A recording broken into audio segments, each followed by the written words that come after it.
Hello everyone, welcome to commerce spotlight by JRF Adda. मैं हूं आपकी एजुकेटर काजल और स्वागत है आप सबका आज के स्पेशल सेशन में। आज का हमारा सेशन जो है बहुत इम्पॉर्टेंट है।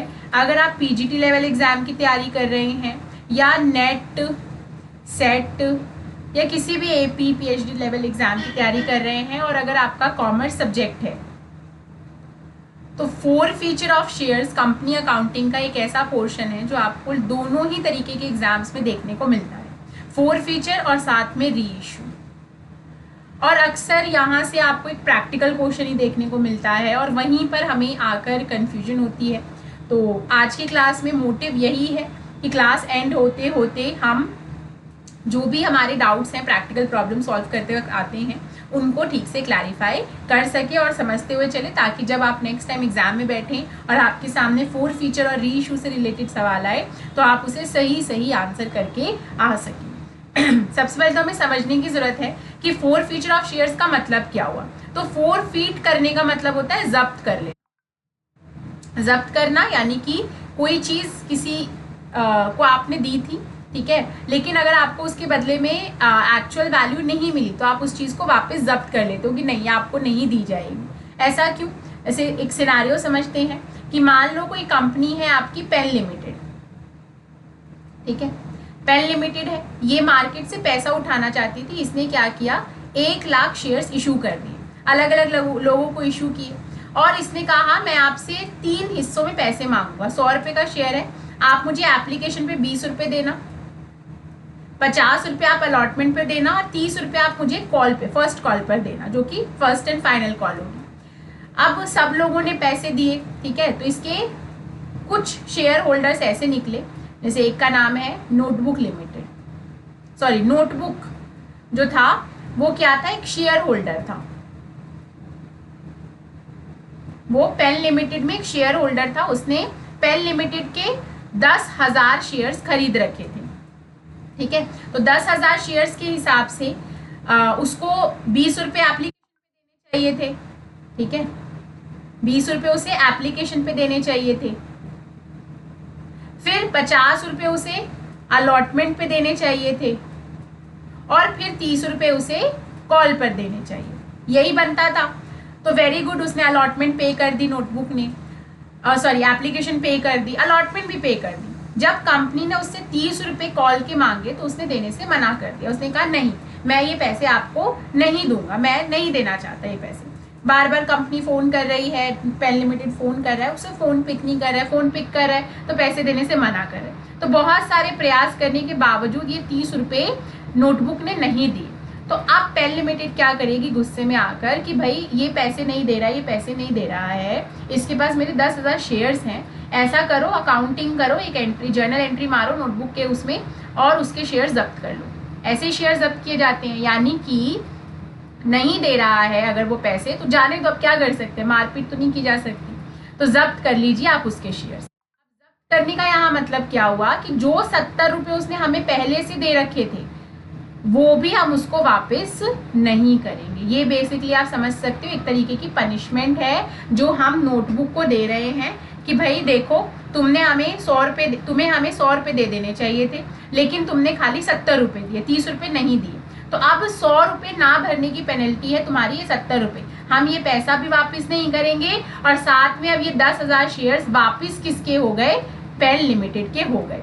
तो ये होता है फोरफीट करने का केस। अब फोरफीट के बाद कंपनी के पास तो 10,000 शेयर्स बाकी है, कंपनी जरूर चाहेगी ना कि इस पैसे, क्योंकि ये शेयर्स इशू किए गए थे शेयर कैपिटल रेज करने के पर्पज से, लेकिन फॉर XYZ रीजन नोटबुक ने पैसा नहीं दिया तो हमने शेयर जब्त कर लिए।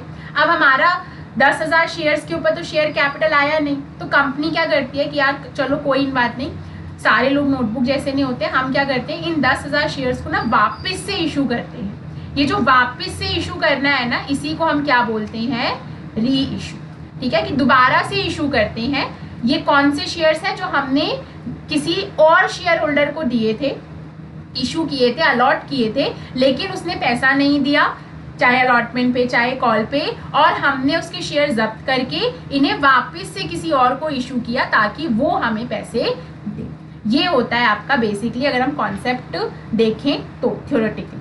अब बात आती है कि entries journal entries and amount का कैलकुलेशन, या सवाल यहाँ से कैसे पूछते हैं। तो सबसे पहले जर्नल एंट्री देख लो। अगर आप पीजीटी लेवल के एग्जाम की तैयारी कर रहे हो तो उसमें सब्जेक्टिव एग्जाम भी होता है आपका, तो उसमें जर्नल एंट्री पूछ लेते हैं। तो सबसे पहले तो शेयर फोरफिट करने की जर्नल, बेसिक जर्नल एंट्री क्या होती है, आज हम उसी की बात करेंगे, ठीक है, फोरफिट करने की। तो सबसे पहले आप शेयर फोरफिट कर रहे हो, यानी आपका शेयर कैपिटल अकाउंट डेबिट हो जाएगा। क्यों?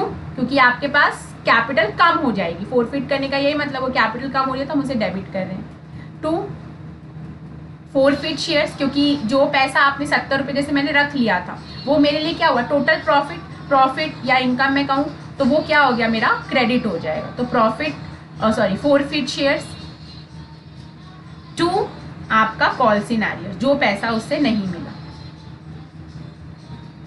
राइट। ये वो मान लो कि मैं कहती 10,000 रुपये पे मुझे 100 रुपये चाहिए, यही मुझे शेयर कैपिटल में डालना था, लेकिन उसने सिर्फ 70 रुपये दिए। कितने पे? 10,000 शेयर्स पे 70 रुपये उसने मुझे दिए, बाकी के बचे 30 रुपये उसने मुझे नहीं दिए, यानी वो कॉल सिनेरियोस बन गया। तो इस तरीके से आप जर्नल एंट्री पास करते हो। किसकी?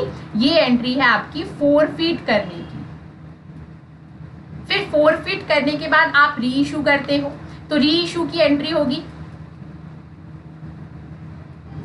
री इशू की एंट्री होती है भाई, bank account debit to share capital. अगर मान लो मैं ये शेयर वापस से री इशू कर रही हूं, तो वो जिस भी वैल्यू पे मैं री इशू कर रही हूँ उस हिसाब से मेरे पास पैसे आ जाएंगे। ये हो गया री इशू करने का एंट्री। फिर री इशू के बाद अगर मेरे पास लॉस हुआ है, मान लो मैंने 100 रुपये का शेयर 100 में ना री इशू करके 80 में री इशू किया है, तो 20 रुपये का मैं लॉस खा रही हूँ। तो वो लॉस हम कहाँ लिखते हैं? डेबिट में।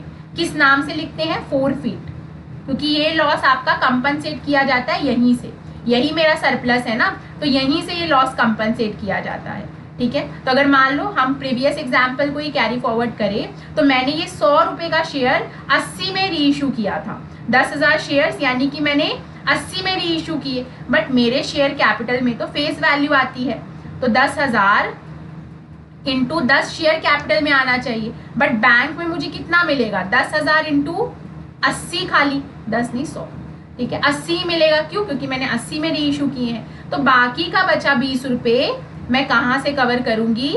अपने फोरफिट अकाउंट से, क्योंकि ये मेरा लॉस है। तो ये आपकी री इशू की एंट्री होती है। अब अगर मेरे फोरफिट अकाउंट में, जैसे इस केस के हिसाब से मेरे फोरफिट अकाउंट में कितने 70,000 रुपये पड़े हैं, 7 लाख रुपए पड़े हैं, और 7 लाख में से 2 लाख यहाँ पर यूज हो रहा है, तो अभी भी मेरे फोरफिट अकाउंट में 5 लाख रुपए पड़े हैं ना।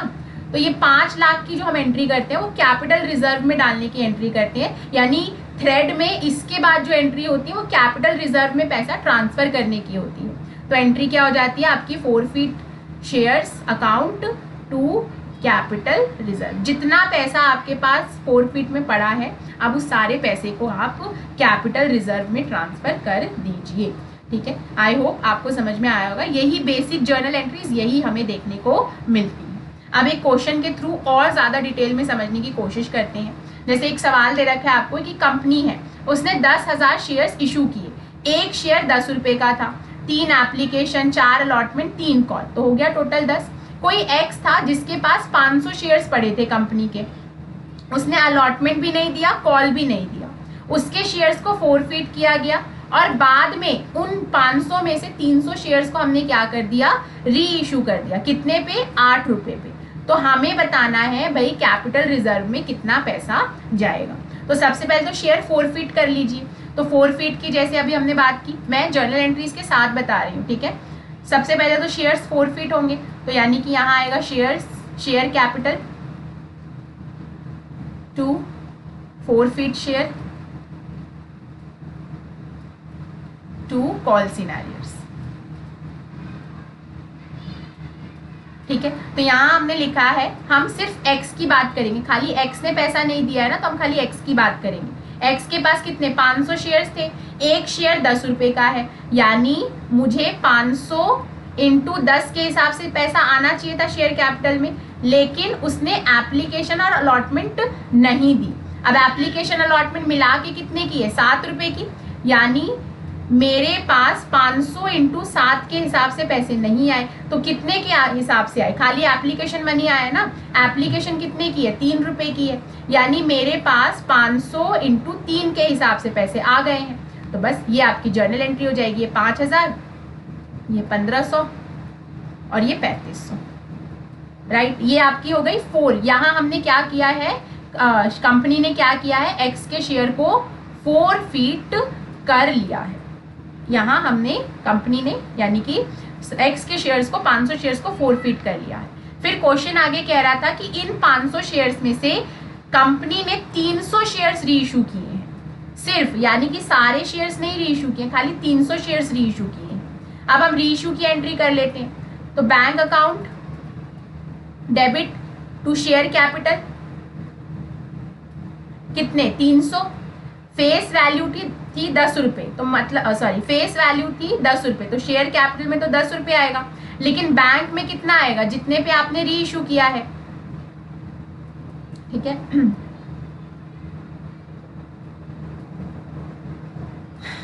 एक मिनट।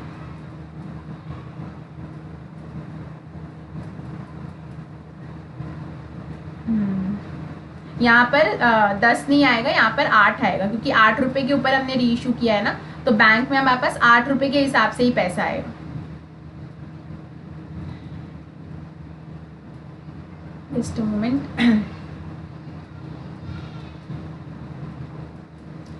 ठीक है, तो यहाँ बैंक में हमारे पास 8 रुपए के हिसाब से पैसे आ जाएंगे।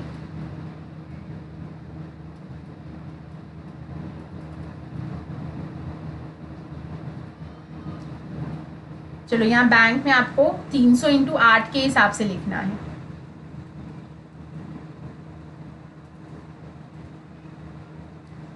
ठीक है, ये 300 इंटू 8 आ जाएगा। ठीक है, तो यानी मेरे पास आने, क्योंकि हमने यहाँ 8 रुपए में री इशू किया है, ठीक है, लिखा है ना 8 रुपए, बट फेस वैल्यू तो 10 रुपए थी, यानी मैं 2 रुपए का क्या उठा रही हूँ, नुकसान उठा रही हूँ। नुकसान कहाँ से भरते हैं आप, इसी अकाउंट से भरते हैं, यानी कि फोरफीट शेयर्स, ये अकाउंट क्या हो जाएगा आपका, डेबिट हो जाएगा। कितने शेयर्स के लिए, जितने का लॉस हुआ है, यानी 300 पे 2 रुपए का लॉस हुआ है, तो यानी 600 का लॉस मैं यहाँ से कवर करूंगी, साथ में 2400 रुपये मुझे मिल जाएंगे, और मुझे एक्चुअली में चाहिए थे 3000, तो ये मैंने क्या किया, री इशू, फोरफीट हो गया, री इशू हो गया। अब हम इसके बाद करते हैं पैसे को कैपिटल रिजर्व में ट्रांसफर, और यहाँ आता है एक कैच जो आपको समझने की जरूरत है, वरना आप गड़बड़ करके आएंगे। अभी देखते हैं। ठीक है, अब मैंने आपसे कहा था फोरफीट में जो पैसा बच जाता है वो कैपिटल रिजर्व में जाता है, तो यानी फोरफीट में 1500 रुपये पड़े थे, आपने 600 रुपये यहाँ यूज कर लिए डिस्काउंट लॉस को कवर करने के लिए, तो आपको दिखेगा अच्छा 900 रुपये पड़े हैं, 900 कैपिटल रिजर्व में डाल दो। लेकिन कैच क्या है कि मैंने यहाँ जितने शेयर्स फोरफीट किए थे उतने तो री इशू किए ही नहीं। ठीक है, तो जब आप जो शेयर्स फोरफीट करते हो वो कम होते हैं, सॉरी वो ज़्यादा होते हैं री इशूड शेयर से, तो हमें यहाँ एक छोटी सी कैलकुलेशन करनी होती है, जो ध्यान से देखो। मैं पहले देखूंगी कि मैंने 500 शेयर्स के ऊपर कितना अमाउंट फोरफीट किया। 1500 रुपये फोरफीट किए थे 500 पे, तो मुझे ये देखना है कि मैंने 300 पे कितना फोरफीट किया। तो मैं पहले देख लेती हूँ एक शेयर पे कितना फोरफीट हुआ।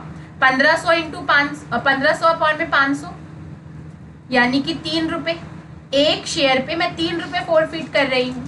अगर मुझे 300 शेयर्स पे अमाउंट निकालना है तो क्या करेंगे, 3 रुपये से मल्टीप्लाई कर देंगे, यानी मैंने 300 शेयर्स पे 900 रुपये फोरफीट किए हैं। ठीक है, तो बस बाकी का बचा पैसा फोरफीचर में ही पड़ा रहेगा, सिर्फ मैं इसी 900 रुपये का इस्तेमाल कर सकती हूँ। तो ये जो 900 रुपये आए हैं इसमें से 600 हमने यहाँ यूज कर लिए, बचे बाकी के 300, वो हम क्या करेंगे, कैपिटल रिजर्व में ट्रांसफर कर देंगे। 300 रुपये ट्रांसफर हो जाएंगे। 300 कहाँ से आए, जब मैंने 900 में से 600 माइनस किए। 900 हमने क्यों लिया है, क्योंकि हम उतने ही पैसे की अकाउंटिंग करते हैं, उतने ही शेयर्स की जो री इशू किए गए हैं। ऐसा क्यों किया जाता है? क्योंकि मान लो कल को मैं बाकी के बचे हुए 200 शेयर्स भी अगर री इशू करूं और मान लो उनको मैं ऐसे ही कम पे री इशू करूं, तो फिर तो मेरे पास लॉस कवर करने के लिए कुछ बचेगा ही नहीं। अगर मैं सारा का सारा पैसा अभी कैपिटल रिजर्व में ट्रांसफर कर दूं और कल को मैं बाकी के बचे हुए 200 शेयर्स अगर 8 रुपए पे या 9 रुपए पे या 7 रुपए पे री इशू करूं, तो मेरे पास तो पैसा ही नहीं बचेगा जहां से मैं लॉस कवर कर सकूं। इसलिए हम इसमें पैसा छोड़ देते हैं। क्यों? क्योंकि कल को जब बाकी के शेयर्स री इशू किए जाएंगे तो अगर लॉस हमें बियर करना पड़ा तो हम यहाँ से अपना कवर कर सकते हैं, और नहीं बियर करना पड़ा तो बाकी का बचा हुआ पैसा भी कैपिटल रिजर्व में ट्रांसफर कर दिया जाता है। ठीक है, तो ये बेसिकली आपको थोड़ा कैच ध्यान रखना है कि अगर जितने शेयर फोरफिट किए हैं उतने के उतने री इशू नहीं हो रहे हैं, तो आपको यहाँ पर ये कैलकुलेशन करना होता है जहां से आपको पता चलता है एक्चुअल में कैपिटल रिजर्व में कितना पैसा जाएगा। ये आपकी बेसिकली कैलकुलेशन होती है जो हम अक्सर कहीं पर गड़बड़ कर देते हैं। अगर सारे फोरफिटेड शेयर्स री इशू हो रहे हैं तब तो ये कैलकुलेशन करने की जरूरत नहीं है, लेकिन अगर कम हो रहे हैं then you need to do this simple calculation. Okay, एक चीज और समझ लो कि मैक्सिमम डिस्काउंट री इशू के ऊपर कितना दिया जा सकता है, तो जितना पैसा आपने फोरफिट किया है उतना, यानी मैक्सिमम टू मैक्सिमम मैं यहाँ पर कितना डिस्काउंट दे सकती थी? 3 रुपए, यानी कम से कम 7 रुपए में तो मुझे अपना शेयर री इशू करना ही था। तो जितना पैसा आप फोरफिट करते हो पर शेयर के हिसाब से उतना ही आप डिस्काउंट दे सकते हो, मैक्सिमम लिमिट यही होती है।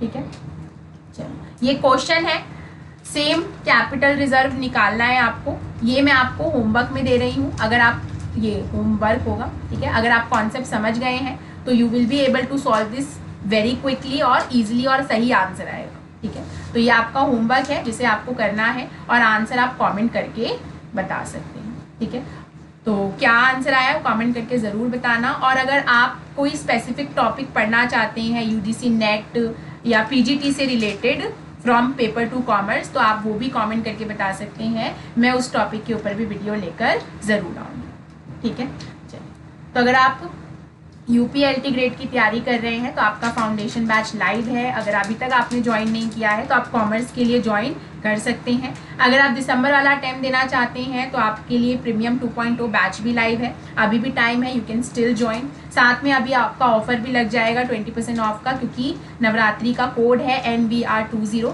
जिसे लगाकर आप सभी कोर्सेज टेस्ट सीरीज के ऊपर 20% ऑफ पा सकते हैं। अगर अभी तक आप JRF अड्डा के साथ जुड़े नहीं हैं तो इन डिफरेंट ऑफिशियल हैंडल्स के थ्रू जुड़ सकते हैं और सभी अपडेट्स के साथ आप अप टू डेट रह सकते हैं।